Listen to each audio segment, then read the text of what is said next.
Constants and parameters in Systemverilog. In any programming language, constants are the values which cannot be changed during the execution of the program. Verilog and Systemverilog supports both elaboration time and run time constants. The difference between two are, elaboration time constant need to be set at the time of elaboration of the code, but a run time constant can be set during simulation of the program. The term parameter is used to specify a subset of the constants in Systemverilog. You will learn about all of them in this session. Types of constants. Here is the classification of constants in Systemverilog. There are elaboration time constants and run time constants.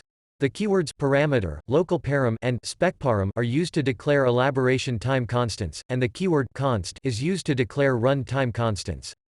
In general, the parameter, local param, and specparam constants are collectively referred as parameters or parameter constants in Systemverilog. Again, the usage of parameter keyword can be classified into two, either to define a value parameter or to define a type parameter. Apart from these, there is one more keyword that can be used to specify parameter in Verilog, which is def param. Current version of Systemverilog also supports this, but it might get removed from future version, and therefore it is not recommended to use.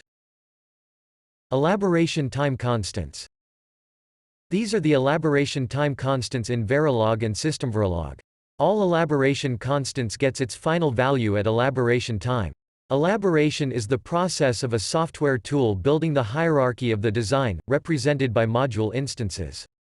Usually, software tools will have separate compile and elaboration phases.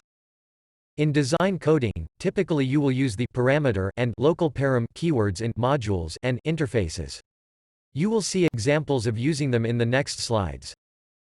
The keyword specparam is used to declare a special type of parameter which is intended for providing timing and delay values. Ideally, they should be used only in a specify block.